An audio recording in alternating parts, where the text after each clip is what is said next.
इसके बाद वो चार्ज चलना शुरू किए थे, करंट फ्लो हुई थी, तो करंट के कुछ कंसेप्ट आ गए थे, वो भी आप पढ़ चुके थे। अब जब करंट फ्लो होने लगी किसी वायर में, तो Pavani ji good evening. Good evening sir. Late क्यों हो जाते हो भाई? Sorry sir. नहीं देखिए, दो चीजें हैं, 7:30 का टाइम है, 8:30 का मेरा दूसरा क्लास।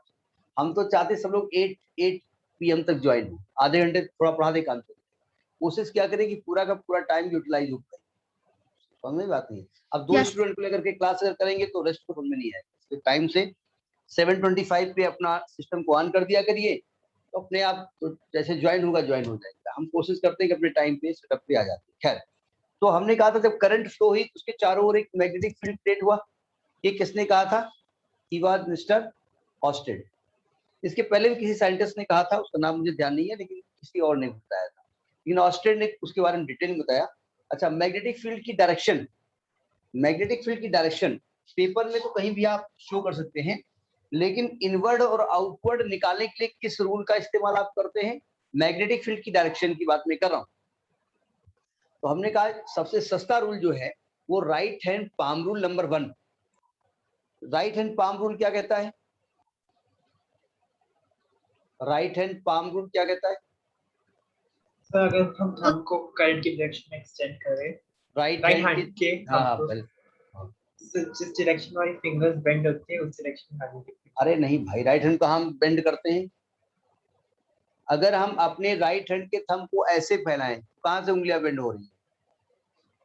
तो अगर हम जो है in the direction of current है एंड उंगलियां in the direction of the point, उस पॉइंट की तरफ है जिस पर मैग्नेटिक फील्ड निकालना है, तो magnetic field is perpendicular to the palm. याद आया? और दूसरा आपका राइट हैंड स्क्रू होता है, अगर स्क्रू जैसे टाइट होता है तो स्क्रू आगे बढ़ रहा है और ऐसे टाइट हो रहा है, तो जिधर आगे बढ़ रहा है अगर वो करंट की डायरेक्शन है, जिधर वो घूम रहा है टाइट होते वक्त, वो डायरेक्शन ऑफ मैग्नेटिक फील्ड होगा। इसका उल्टा भी होता है, जिधर घूम रहा है अगर वो करंट है, जिधर आगे बढ़ रहा है वो मैग्नेटिक फील्ड होगा। यानी किसी कॉइल में अगर ऐसे करंट फ्लो हो रही है, मैं राइट हैंड की बात कर रहा हूँ, तो अंगूठा डायरेक्शन ऑफ जो है मैग्नेटिक फील्ड होगा, और अगर ये करंट है तो ये उंगलियां डायरेक्शन ऑफ मैग्नेटिक फील्ड होगी। यहाँ तक बात हमने की थी, याद आई? इसके बाद बायोसेवर्ट साहब ने एक फॉर्मूला दिया था। उन्होंने कहा था अगर कोई एक कंडक्टर है, इसमें करंट आई फ्लो हो रही है और उससे आर डिस्टेंस पर एक पॉइंट पी है और इस पर मैग्नेटिक फील्ड निकालना है, तो मैग्नेटिक फील्ड का फॉर्मूला था delta B is equal to mu naught upon 4 pi I DL sine theta upon R square. ये इसकी डीएल लेंथ थी। याद आया? Yes sir. इसके बाद हमने magnetic field at the centre of a current carrying circular loop बताया था। ये एक सर्कुलर लूप है, ये सर्कुलर लूप है, और इस लूप में आई करंट फ्लो हो रही है, और इसके सेंटर पे मैग्नेटिक फील्ड किधर था? ऊपर की डायरेक्शन में।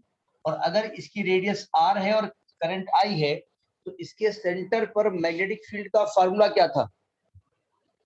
ui upon 2r। हाँ, b is equal to mu naught I upon 2r।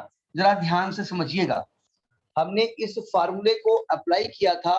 Process क्या अप्लाई किया था? देखो ध्यान से, हमने इसकी एक छोटी सी लेंथ ली थी dl, याद है?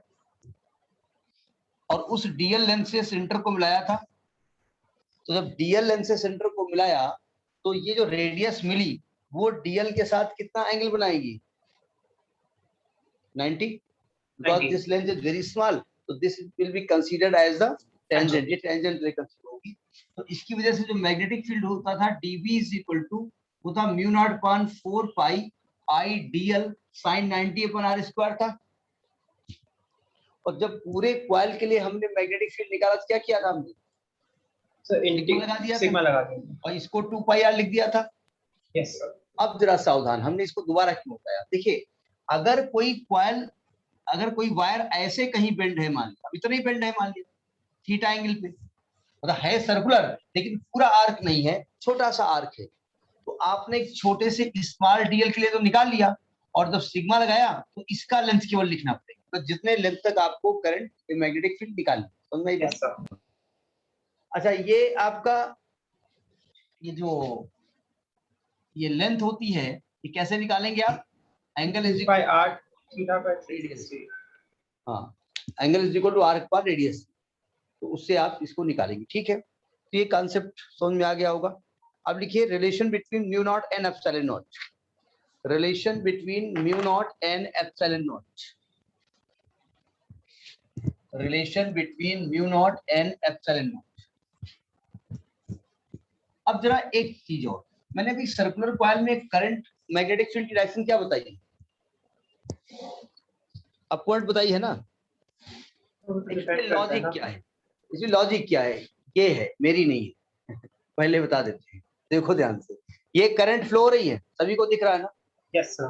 Yes. अच्छा, अगर करंट फ्लो हो रही है तो मैग्नेटिक फील्ड कैसे होता है? हमने कहा था जिस वायर में करंट फ्लो हो उस वायर को ऐसे पकड़ लीजिए, ठीक है? तो अगर वायर को, अगर अंगूठा करंट की डायरेक्शन में है तो उंगलियां जैसे कर्ल करती हैं, वो डायरेक्शन ऑफ मैग्नेटिक फील्ड होगा। सभी को बात समझ में आ रही है ना? Yes, sir. अब जरा देखिए ध्यान से, ये करंट फ्लो हो रही है, हमने इसको पकड़ा छोटे से, ऐसे ये करंट है, तो उंगलियां ऐसे टर्न होंगी, Yes, sir. यानी कि इस पॉइंट पर जो मैग्नेटिक फील्ड होगा वो इसको, इस वाले, ये वाला जो पॉइंट है इतना, इसके चारों ओर ऐसे सर्कुलर रिंग बनेगी। Yes, sir. थोड़ा और आगे बढ़िए, यहाँ भी रिंग बनेगी, और आगे बढ़िए, यहाँ भी रिंग बनेगी। तो पूरे पहिए में क्या होता है, ऐसे मैग्नेटिक फील्ड जाकर के ऐसे वहां पर सर्कुलेट कर देता है, हो जाता है ना? Yes, अब sir. जरा देखिए, आप जरा अपनी उंगली को थोड़ा बढ़ा के सेंटर पे लगाइए, ऐसे उंगली गई, ऊपर गई और बाद में टर्न होगी। Yes, sir. यहाँ पे आइए, ऐसे उंगली गई, ऊपर गई, बाद में टर्न होगी। Yes, sir. कि जितनी तरफ जहां जहां उंगलियां आपने लगाई है ना, इनको सीधा पकड़ लीजिए, टर्न मत होने दीजिए। तो आपको मैग्नेटिक फील्ड कैसे दिखाई पड़ेगा? तो सीधा दिखाई पड़ेगा। Yes, sir. मैं चारों तरफ से मैग्नेटिक फील्ड ऐसे गया है ना, ऐसे ऐसे ऊपर उठा और टर्न हो गया, तो वहां पर फिलहाल सेंटर पे मैग्नेटिक फील्ड सीधे ऊपर की तरफ हो रहा नहीं हो रहा? Yes, sir. तो एक्चुअली इसलिए वो मैग्नेटिक फील्ड ऐसा है, मतलब वहां राइट हैंड रूल हमने लगा दिया, अलग की बात है, लेकिन राइट हैंड रूल एक छोटे से पार्ट पे लग गया, लेकिन पूरे कॉइल के लिए थोड़ी लगेगा। तो पूरे कॉइल में क्या हो रहा है, उस छल्ले में मैग्नेटिक फील्ड ऐसे एंट्री कर रहा था, तो सेंटर पे हमने ऐसे उंगली किया और थोड़ा सा ऊपर बढ़ाया, जब तक वो मुड़े हमने कहा रुको जरा भैया, दीदी यहीं रुको। उधर से मैग्नेटिक फील्ड आए, सबको रोक दिया और सबको बांध दिया, एक उसके चोटी बांध दी उसमें ऐसे, वो हेयर बैंड, जिनके भी हेयर जानते होंगे, ठीक है? तो वो आपको मैग्नेटिक फील्ड बिल्कुल ऐसे सीधे दिखाई पड़ेगा ऊपर, समझ में आ गया? अब जरा देखिए relation between mu naught and epsilon naught. देखिए relation between mu naught and epsilon not.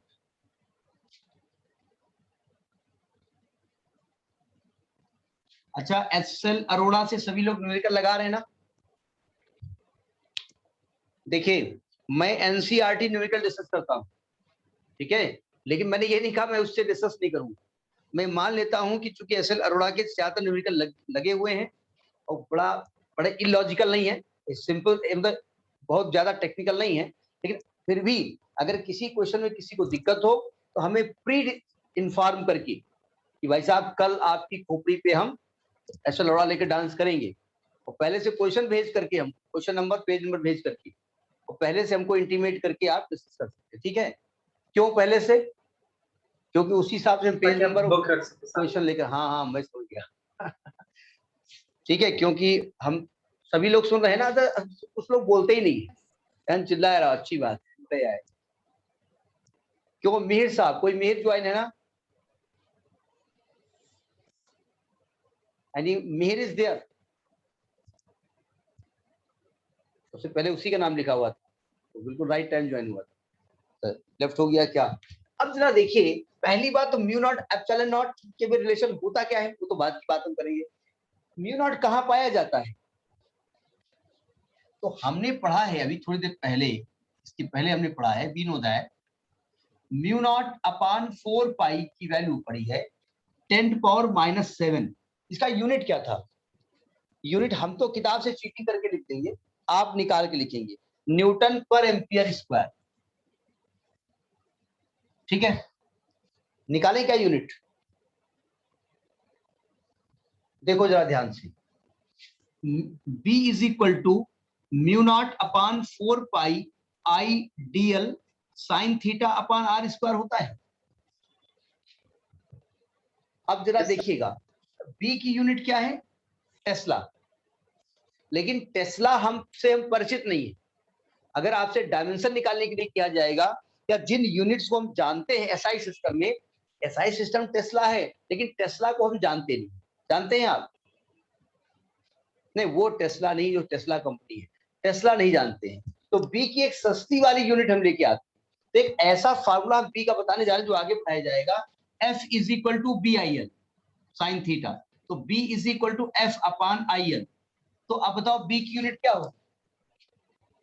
Newton पर एम्पियर मीटर होगी। यानी बी की यूनिट क्या होगी? न्यूटन पर एम्पियर मीटर। हमने ये नहीं कहा टेस्ला नहीं होगी, लेकिन टेस्ला अगर हम कह दें और हम कहें डायमेंशन निकालो, तो आप डायमेंशन नहीं निकाल सकते। ठीक है, अच्छा, हमको म्यू इसकी वैल्यू चाहिए, तो इसको सबको इधर ट्रांसफर करके लो। आर स्क्वायर मल्टीप्लाई में आएगा, तो आर स्क्वायर की यूनिट क्या होगी? Metre square. आई डिवाइड में आएगा, तो आई की यूनिट क्या होगी? एम्पियर। डीएल डिवाइड में आएगा, इसकी यूनिट क्या होगी? Metre. Metre metre metre square अपने नानी के घर गई, तो न्यूटन पर एम्पियर स्क्वायर आया कि नहीं आया? और अगर मैं कहूँ Yes, इसकी sir. डायमेंशन लिखो तो लिख लोगे ना? Yes, sir. बी की यूनिट वैसे तो टेस्ला होती है, और भी यूनिट्स होती हैं, आगे पढ़ाई जाएंगे। फिलहाल सस्ती वाली यूनिट है न्यूटन पर एम्पियर मीटर, जिसको आप जानते हैं। अच्छा, ये हो गया म्यू नॉट अपॉन 4 पाई। Equation number 1। अब जरा एप्सिलॉन नॉट कहाँ पाया जाता है? एप्सिलॉन नॉट कहाँ पाया जाता है? Sir, Coulomb's law.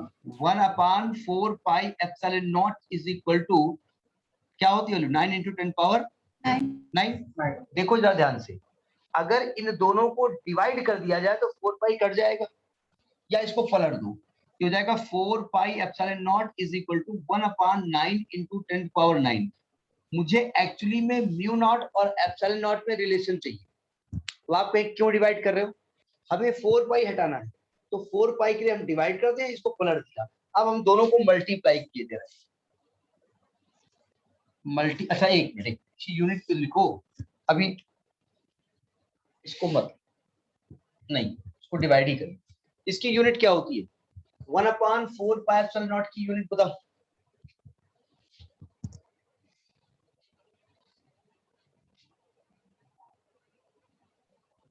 निकालो ना फटाक से, कॉपी ये वेट कर रहे होंगे, अभी बताएंगे, हम नोट कर लेंगे। Newton meter square plus circumference square. एक हाँ, उल्टा, गुड़ कर देते हो। इसका उल्टा, इसको -1 कर दो। न्यूटन मीटर स्क्वायर पर कूलम। उल्टा नहीं, यही होता है। वो केवल एप्सिलॉन नॉट की वैल्यू उल्टा वाली होती है।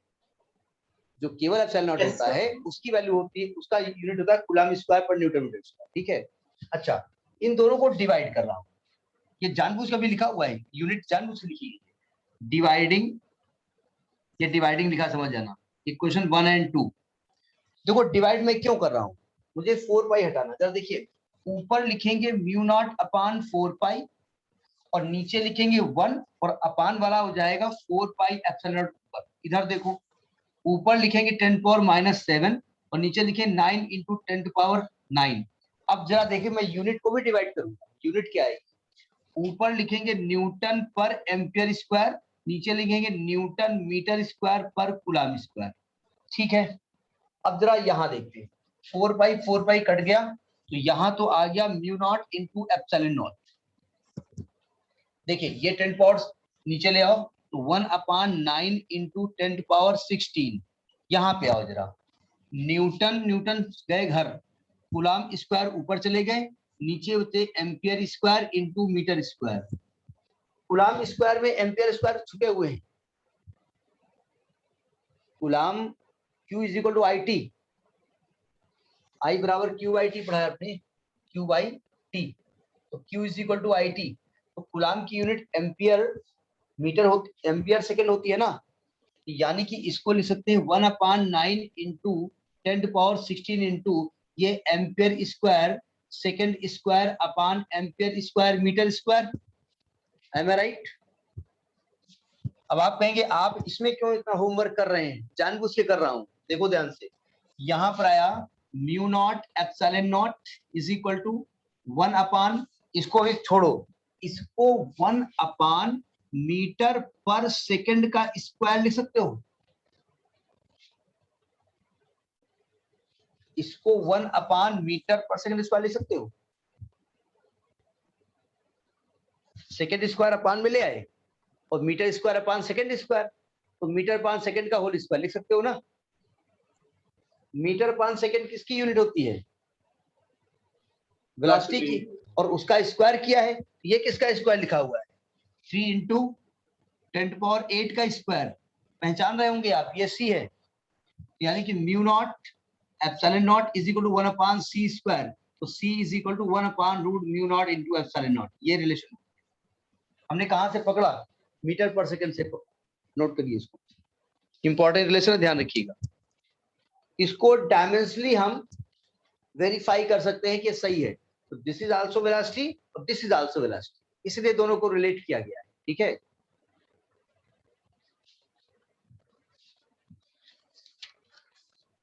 तो एसएल अरोड़ा में कोई दिक्कत अरुण साहब को नहीं आ रही है ना? नहीं सर, उसको सब पता है। पक्का सभी को? जो किसी और बुक से न्यूमेरिकल लगा रहा हो, आला फ्यू, मैं एनसीईआरटी को तवज्जो दे रहा हूं। तवज्जो जानते हो ना? हाँ, वो उर्दू वर्ड है। तो जो किसी और बुक से लगा रहा हो उसको भी तवज्जो दे रहा हो, तो वो उन न्यूमेरिकल को ध्यान से लगाएं। अगर कहीं कंफ्यूजन हो तो उसे मेरे पास तवज्जो के लिए भेज देना, ठीक है? तो हम उस पर भी तवज्जो दे देंगे। नोट कर लिया? Yes sir. सभी ने? अब आप कहेंगे ये बताइए, ठीक है वो मीटर पर सेकंड, सी से इसका मतलब क्या है? अरे भैया, लाइट एक इलेक्ट्रोमैग्नेटिक वेव है। लाइट कैसी वेव है? Light is an electromagnetic wave. आगे पढ़ेंगे, लाइट में इलेक्ट्रिक वेक्टर भी होते हैं और मैग्नेटिक वेक्टर भी। मालूम नहीं मालूम? लाइट में इलेक्ट्रिक और मैग्नेटिक वेक्टर दोनों होते हैं। ठीक है, आप जानते हैं, मैं तो नहीं कर पाता हूं, बहुत लोग नहाने के बाद सूर्य को जल देते हैं ना?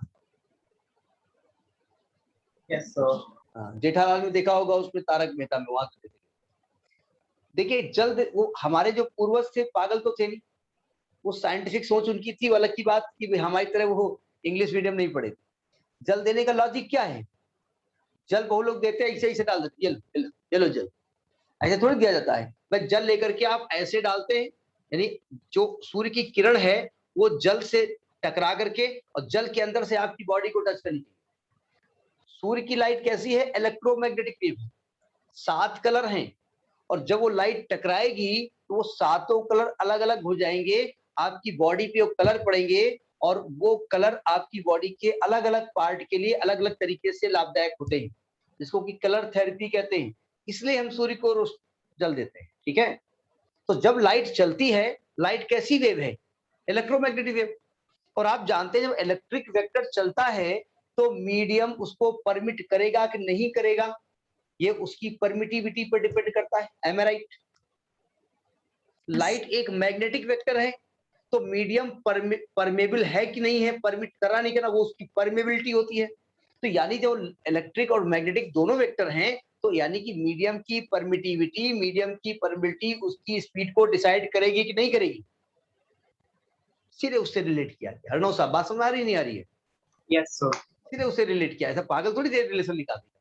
तो ये अब वो कैसे है, क्या है, वो आगे क्लास चैप्टर है, वहां पढ़ाया जाएगा। फिलहाल इसको नोट करें आप। अब नोट, अगला टॉपिक सबसे टफ इस चैप्टर का प्रूफ, जिसको कि टफेस्ट प्रूफ माना जाता है, ये ध्यान रखिएगा। कभी कभी मास्टर भी अगर इस डायग्राम से दूर हो जाता है तो प्रूफ करने में वो भूल जाता है कि क्या क्या इसमें कर रहे हैं। नहीं, उसको सबकी बात में नहीं कर रहा, कभी कभी ऐसा होता। अब देखिए, magnetic field due to a state current carrying conductor, magnetic field due to a straight current carrying conductor. ये जरा कंफ्यूज, जहां कंफ्यूजन हो तो नोट करें ना, क्योंकि सर्कुलर कॉइल और ये भी आ जाता है। Conductor of finite length, of finite length. अब जरा सावधान, ये प्रूफ टफ माना जाता है, इससे बहुत सावधान हो जाइएगा। मैं बहुत ध्यान से समझाने की कोशिश करूंगा, जरा समझिएगा। डायग्राम समझ गए तो बस आ जाएगा। ये एक करंट कैरिंग कंडक्टर है फाइनाइट लेंथ का, ठीक है। इसका नाम दे दो कोई, इसका नाम दे दिया हमने एक्स वाई, दे दिया, कोई दिक्कत। अब इसमें आई करंट फ्लो हो रही है, इससे आर डिस्टेंस पर एक मैग्नेटिक फील्ड निकालना है। अब एक मेरी मजबूरी ये है कि मैं उस मान लेता हूं, अभी बनाइएगा नहीं डायग्राम, मान लेते हैं इस पॉइंट को हमने आर डिस्टेंस पे मान लिया, लेकिन इस पॉइंट की लोकेशन को हम फिलहाल बता नहीं सकते। ये दीवार है मेरे कमरे की, नहीं ये तो बोर्ड है दीवार पे लगा हुआ है, ये दीवार है मेरे कमरे की, और हम दीवार से दूर कहीं बैठे हुए हैं ऐसे आर डिस्टेंस पर। आप मेरी लोकेशन को कैसे बताएंगे हम कहाँ बैठे? तो दीवार वहां से लेकर के यहाँ तक है, तो क्या इसकी लोकेशन पता चली है किस जगह पे? एग्जैक्ट लोकेशन बता सकते हैं इस पॉइंट की? नहीं बता सकते। अब सुनिए ध्यान से, अगर मैं आपसे ये कह दूं कि एक पोल है, समझिएगा अर्णव साहब, एक पोल है, उससे 5 मीटर डिस्टेंस पर आप हैं कहीं पर भी, ठीक है, और आप जिस पॉइंट पर हैं वहां से पोल के टॉप का एलिवेशन 60 डिग्री है और पोल के बॉटम का डिप्रेशन 45 डिग्री है, तो क्या सही माने में वो पॉइंट की लोकेशन सही हमने बताई कि नहीं बताई? Yes sir. आप क्या करेंगे, उस पोल में 5 मीटर दूर चलना शुरू करेंगे, 5 मीटर दूर रहेंगे, ठीक है, एक सीढ़ी सीधी लगा लेंगे और उस पॉइंट पे आप रुक जाएंगे जहां से ये 60 या 45, समझ में आई बात नहीं है? तो हमको पहले इस पॉइंट की लोकेशन बतानी पड़ेगी। तो हमने कहा कि जो पॉइंट है ना, थोड़ा नीचे बनाने, इसमें भी और तामझाम करना है। ये जो पॉइंट है ये आर डिस्टेंस पर है, पी पॉइंट है ना, और ये पॉइंट इस प्रकार से है कि इस वायर, इस कंडक्टर का जो बॉटम है वो यहां से φ1 एंगल बना रहा है और इसका जो टॉप है वो यहां से φ2 एंगल बना रहा है। तो क्या इस पॉइंट की लोकेशन क्लियर हमने बता दी कि नहीं बता दी? Yes sir. तो हम अच्छा, जब हम पी चेंज करेंगे रहेंगे आर डिस्टेंस पे ही, तो क्या चीज चेंज होगी? φ1 φ2 चेंज होगा ना। तो हम जो भी चीज निकालेंगे वो फाई के टर्म में ही निकालेंगे, क्योंकि इसी को हम वेरी करेंगे बार बार। समझ आ रही बात? इसका कोई नाम दे दो, क्यों दे दो।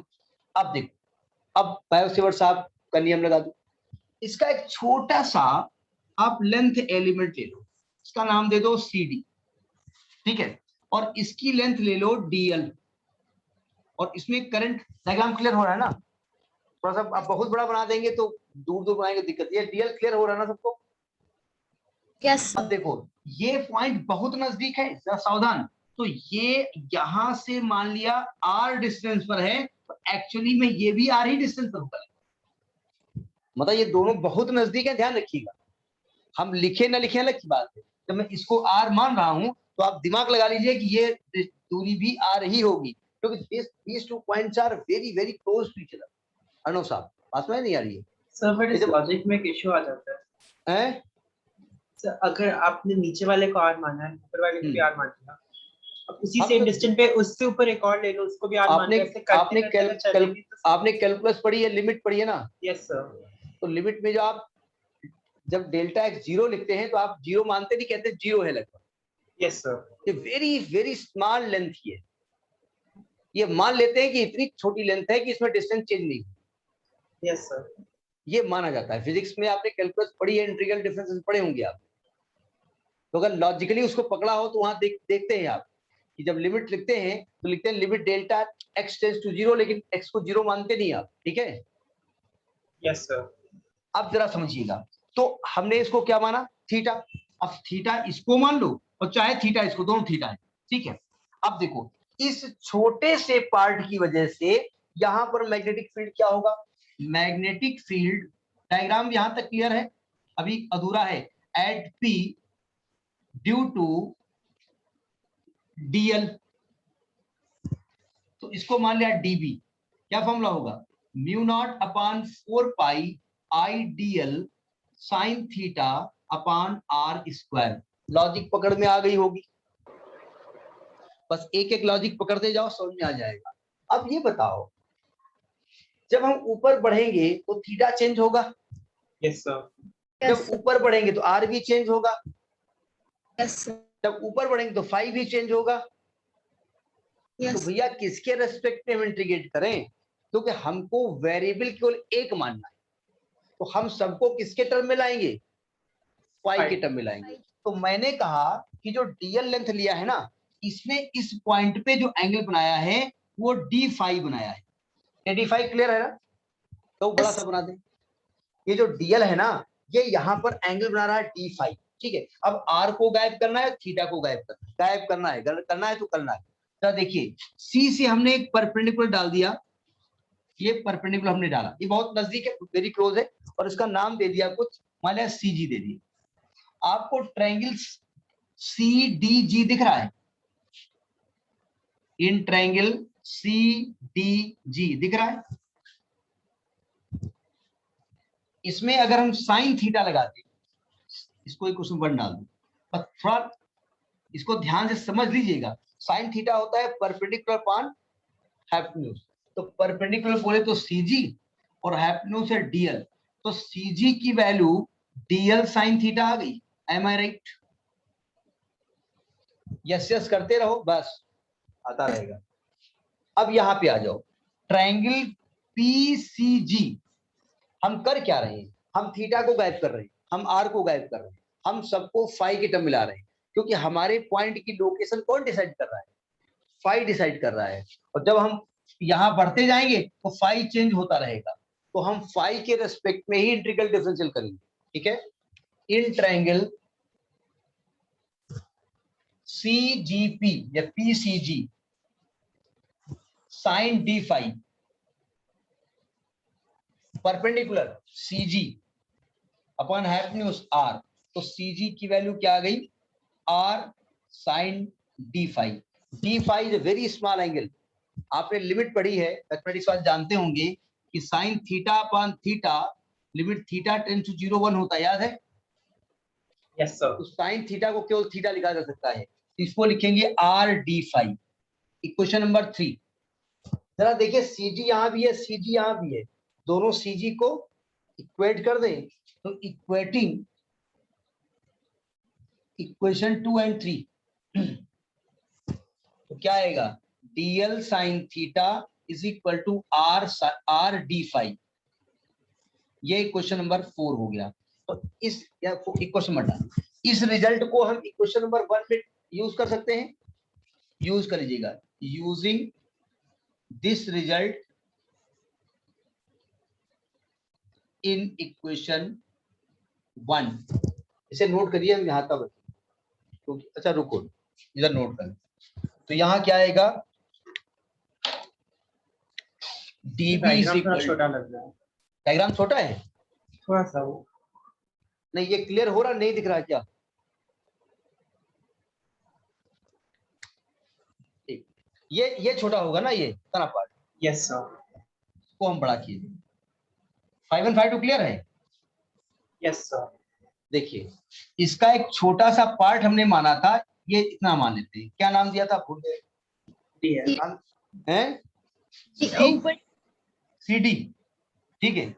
और ये इसकी लेंथ हमने क्या मानी थी, डीएल, और ये डिस्टेंस क्या है, आर, ये डिस्टेंस भी आर ही होगी लगभग, और ये था डी फाई, और ये था थीटा, है ये भी थीटा, यहां से डाला परपेंडिकुलर, ये है सीजी। अब क्या क्लियर हो गया?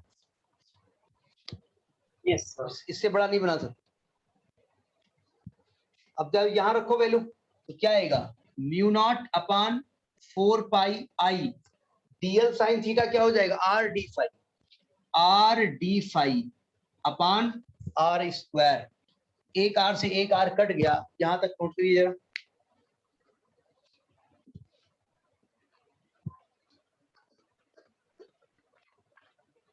बहुत इंपॉर्टेंट प्रूफ है, ध्यान रखिएगा।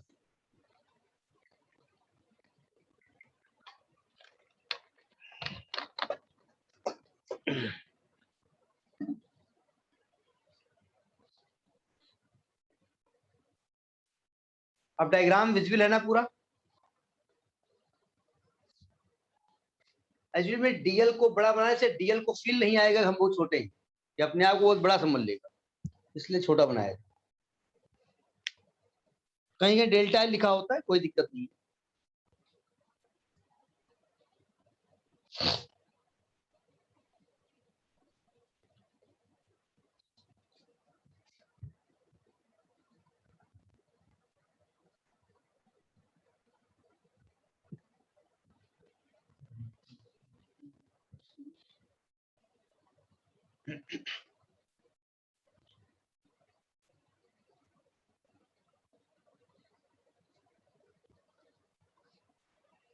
सभी को सब्जेक्ट में कुछ इंटरेस्ट आ रहा है ना? मैं इसीलिए पूरे टाइम चिल्लाया करता हूँ, इसीलिए आप सुन।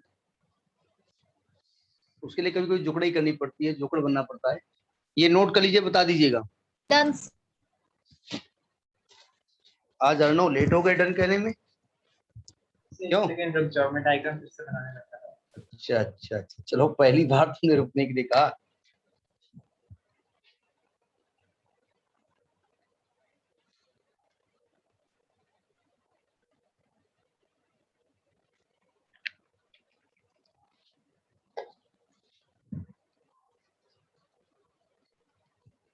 अभी डायग्राम अधूरा है मतलब थोड़ा और अभी इसमें अमेंडमेंट होना है। ये 5 1 5 2 मालूम है कहां से कहां लिया गया है? ये जो क्यूपी लाइन है वो नीचे 5 1 बना रही है, ऊपर 5 2 बना रही है, और ये इतना वाला जो एंगल है D5। अब बताओ यहाँ पहुंच गए यहाँ तक? Yes sir. अच्छा एक मिनट, एक स्टेप और बढ़ा दीजिए। पहुंच गया ना यहाँ तक? Yes sir. अब एक स्टेप और बढ़ गया, एक आर से एक आर कैंसिल हो गया। अब बताइए ये इस इक्वेशन में क्या वेरिएबल है?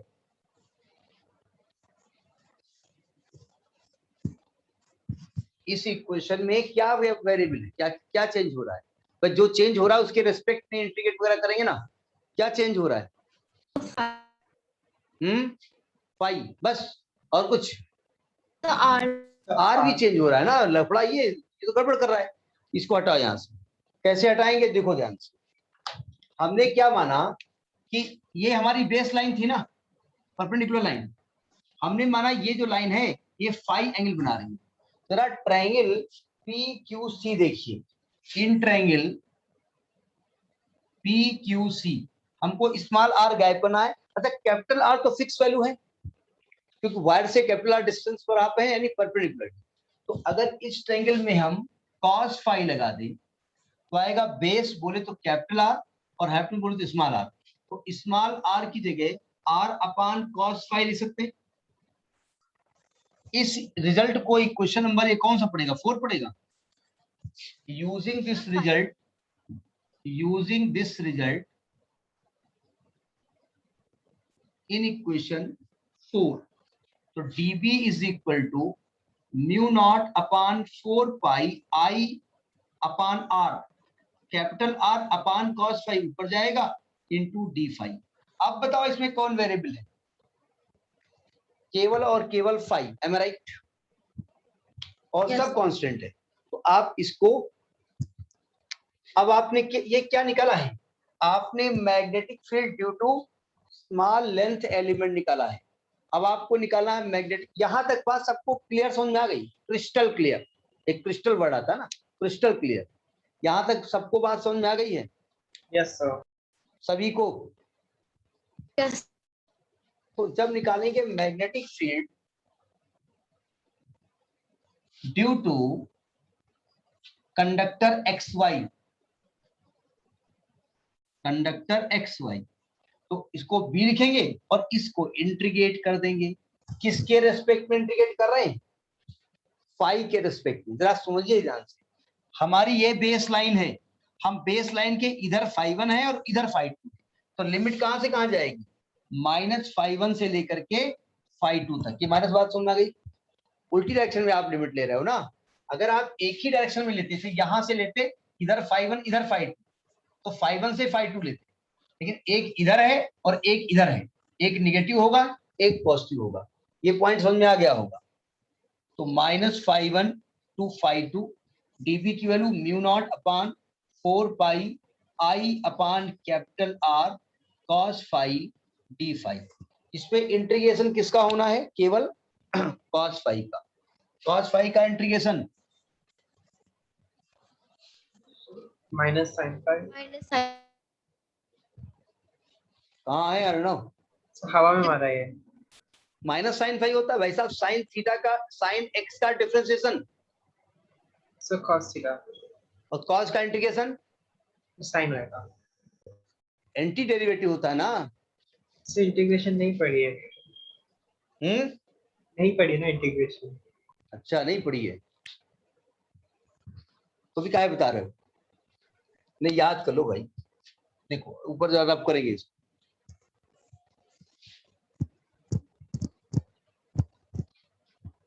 तो इसका इंटीग्रेशन साइन हो जाएगा तो b is equal to mu naught upon 4 pi I upon capital R और इसका इंटीग्रल हो जाएगा साइन फाई और लिमिट -φ1 टू φ2। अब आप लिमिट ऑपरेट कर दो। लिमिट रखने का तरीका आपको मालूम है। म्यू नॉट अपॉन 4 पाई इंटीग्रेशन नहीं पढ़ी है, डिफरेंशिएशन पढ़ी है ना आपने। Yes sir. तो डिफरेंशिएशन को इंटीग्रेशन होता है एंटी डेरिवेटिव, डिफरेंशिएशन का उल्टा। तो जब साइन का डिफरेंशिएशन कॉस है तो कॉस का इंटीग्रेशन साइन होगा, उल्टा बिल्कुल होता है। ठीक है। किसी का अगर आपको इंटीग्रल नहीं मालूम तो आप दिमाग में लगाइए किस फंक्शन को डिफरेंशिएट करें कि कॉस आ जाए। तो जहां स्टैंडर्ड रिजल्ट होंगे वहां मिल जाएगा। लिमिट रखने का तरीका क्या होता है? साइन फाई को रखेंगे आप φ2 और माइनस लगाएंगे साइन, इसको रखेंगे -φ1। अब क्योंकि sine minus theta minus sine theta होता है तो ये भी आपका आ जाएगा म्यू नॉट अपॉन 4 पाई। बस ये मैग्नेटिक फील्ड का फॉर्मूला होगा। B is equal to mu naught upon 4 pi I upon R sine φ2 minus minus plus sine φ1। तो ये मैग्नेटिक फील्ड का छोटा सा फार्मूला है। टफ माना जाता है क्योंकि थोड़ा टेक्निकल है। इसमें दिक्कत ये है कि मैं इंटीग्रल किसके रेस्पेक्ट में करता हूं, ये प्रॉब्लम है। नोट करिए इसको।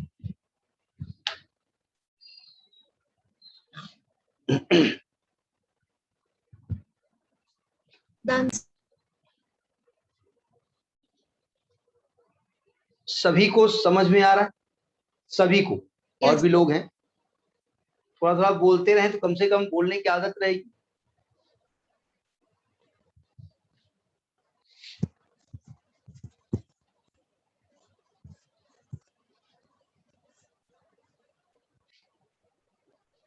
अब यहाँ कुछ स्पेशल केसेस हैं, उन्हें समझ लीजिए। कुछ है स्पेशल केस। ये इसको एक क्वेश्चन में डाल दो, कौन सा पड़ेगा? 5, 6। देखिए कौन सा नंबर आ रहा देख लीजिए।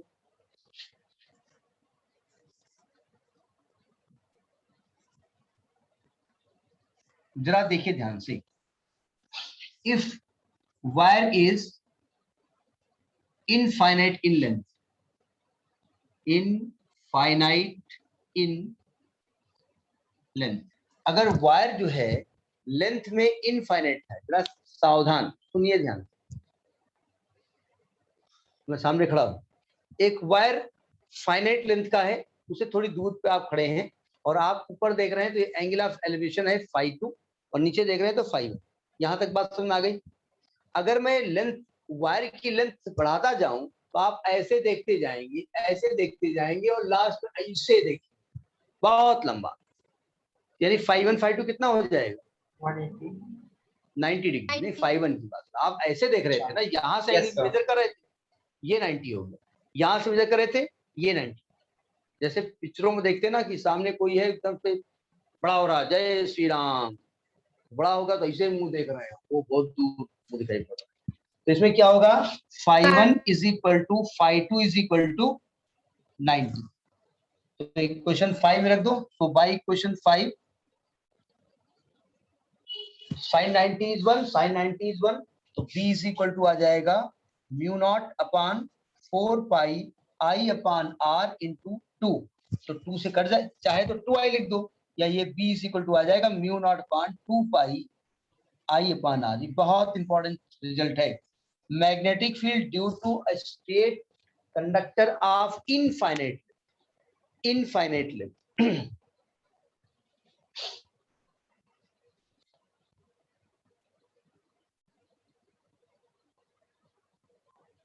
समझ में आ गया? यस।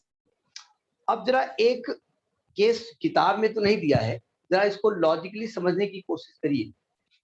हम, ये दीवार है कंडक्टर हमारी, और हम इस दीवार से थोड़ी दूरी पर खड़े हुए थे कैपिटल आर डिस्टेंस पर, और दीवार का अब जो टॉप था वो φ2 बना रहा था एंगल, और बॉटम φ1 था। यही डायग्राम बना है ना, ये यही है ना? क्यों अर्णव साहब? Yes sir. अच्छा, तुम भी सोच रहे हो कि सबकी बदली हमको यस बोलना पड़ता है, क्या है? कोई और कोई नाम देखिए किसका किसका है, कोई और बोलते नहीं है इसमें बता दो किसके नाम आपको यहाँ पे देख के। अपने आप तुम ऐसा करना, एक नाम की देख के मैसेज कर देना, स्क्रीनशॉट भेज देना। Yes sir. अभी तो नहीं देखेंगे हम, कल से अटेंडेंस शीट लेंगे।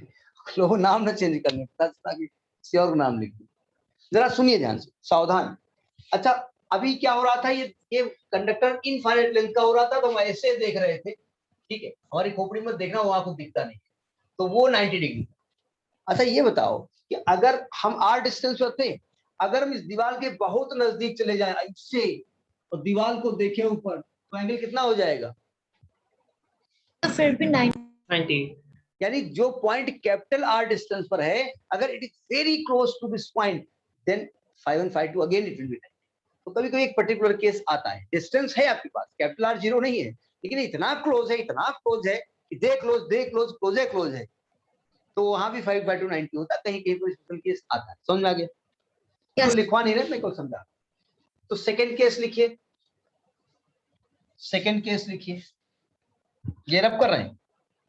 ये रिजल्ट बहुत याद रखिएगा, बहुत बहुत कॉमनली यूज होता है बार बार। Magnetic field due to a state conductor of infinite. अब जरा देखिए ध्यान से, अगर ये जो पॉइंट है ना, ये पॉइंट एक एंड के नजदीक आ जाए यहां, तो एक एंगल तो 0 हो जाएगा। तो ये इनफाइनाइट लेंथ का है। अगर इनफाइनाइट लेंथ का, तो इनफाइनाइट जो भी आप माने, ये जो पॉइंट है एक एंड के पास आए, तो दूसरा केस लिखिए, इफ पॉइंट P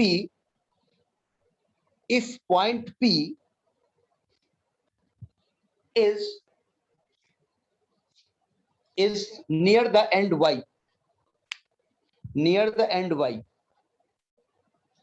then रुको ध्यान से, सुनो ध्यान से, ये डायग्राम बना लिया ना आपने? यस। देखो, अब इसको गंदा करने जा रहे हैं। जब इस पॉइंट को खिसकाते जाओगी, तो ये बढ़ता जाएगा ना, तो ये वाला घटता जाएगा। क्यों? मतलब बहुत क्लोज पहुंच जाओगे तो ये हो जाएगा 0, और ये बहुत बड़ा हो जाएगा, ठीक है? बहुत बड़ा लगभग कितना अधिकतम हो सकता है? 90। तो इसको अप्रोक्सीमेट 90 बनाए, यानी कि φ1 जो है अप्रोक्सीमेट 90 बना गया है, और φ2 कितना है? 0। तो b की वैल्यू क्या आएगी? μ0/4 पाई I/r sin 90 is 1 sin 0 is 0। ये फॉर्मूला आता है। जब एक एंड के पास आपका पॉइंट आ जाए, तो दूसरा एंड बहुत दूर हो जाता है, तो उसको लगभग मान लिया जाता है कि 90। एक्चुअली देखिए, एक सेकेंड, आपको ये 90 दिख नहीं रहा था, लेकिन ये पॉइंट बहुत दूर नहीं है, ये पॉइंट बहुत नजदीक है। मतलब आपको दिख रहा है दूर, ठीक है, क्योंकि फाइनाइट लेंथ का वायर है, ये पॉइंट नजदीक है, इसलिए वो एंगल अपने आप बड़ा हो जाएगा।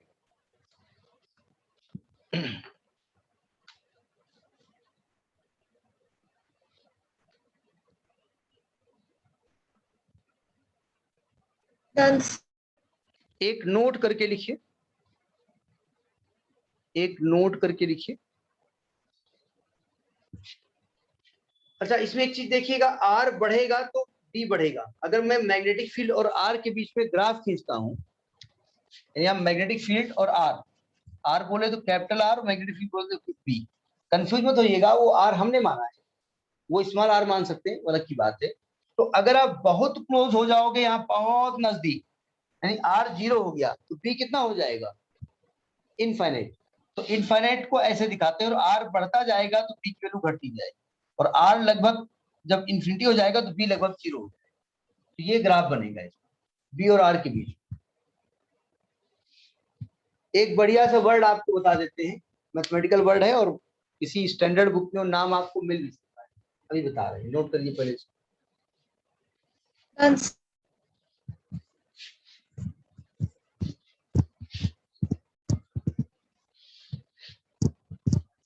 थोड़ा डायरेक्शनल चैप्टर है, सावधान रहिएगा और पहले एनसीईआरटी लगा डालिए, क्योंकि जैसे ही चैप्टर खत्म होगा उसके जस्ट एनसीईआरटी के क्वेश्चन डिस्कस किए जाएंगे और एक दिन रेजिस्टेंस जोड़ने के तरीके को डिस्कस किए जाएंगे। जरा समझिएगा, एक नोट लिखिए। अच्छा, एक वर्ड हम आपको बता दें, जो देखिए जरा, ये एक सर्कल है, इसकी ये टेंजेंट है, कोई दिक्कत? बोले यही बता रहे थे क्या? ये नहीं बता रहे? अच्छा, एक पैराबोला है, क्या पैराबोला कभी स्टॉप होता है? ये लगातार बढ़ता हुआ चला जाता है, क्यों? ये पैराबोला लगातार आगे बढ़ता जाता है। Yes sir. अगर मैं एक ऐसी टेंजेंट खींचूं जो इस पैराबोला को इन्फिनिटी पे टच करती हुई अपीयर हो, होगी तो नहीं? ये ऐसी टेंजेंट खींचूं जो इसको इन्फिनिटी पे टच करती हुई अपीयर हो, इसको एसिम्प्टोट्स कहते हैं। Yes sir. एसिम्प्टोट्स, शायद नाम आपने सुना हो कभी। इस वर्ड को आप पकड़ लीजिए। कुछ स्टैंडर्ड बुक्स लिख देती है ना, कुछ स्टैंडर्ड बुक जो होती हैं वो लिख देती है। जैसे स्टैंडर्ड लोग जो होते हैं, जो छोटा बच्चा होगा, थोड़ा बड़ा होगा, तो कहेंगे पाए कहो, उसको नहीं मालूम पाए क्या होता है, स्पेलिंग को कौन से CAT कैट कहो, तो स्टैंडर्ड लोग तो स्टैंडर्ड बुक लिख देते हैं। इस एसिम्प्टोट्स, तो अगर आपसे कहा जाए एसिम्प्टोट्स क्या होती है, तो आप कहेंगे एक ऐसी टेंजेंट जो किसी कर्व को इनफाइनाइट पे टच करती भी अपीयर हो। तो उसके लिए पहले जरूरी एक ये कंडीशन है कि वो कर्व जो है इन्फिनिटी तक जाना चाहिए। भाई ये तो सर इसकी तो हो नहीं सकती, क्योंकि ये खुद इनफाइनाइट नहीं जाता है। अब जरा एक और देखिएगा, अगर कोई वायर में करंट फ्लो हो रहा हो और उसके चारों ओर मैग्नेटिक फील्ड निकालना हो, मैग्नेटिक फील्ड कैसा होता है?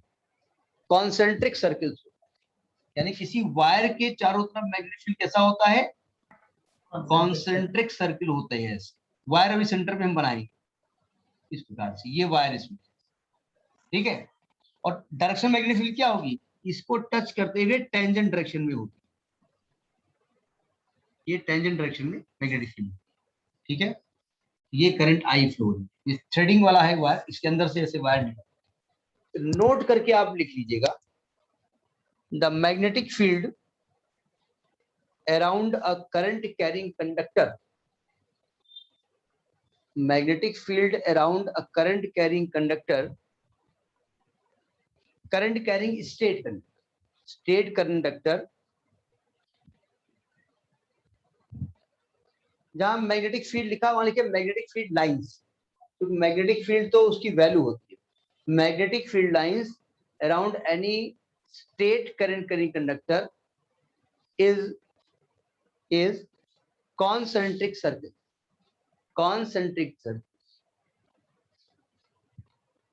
and the magnetic field remains along the tangential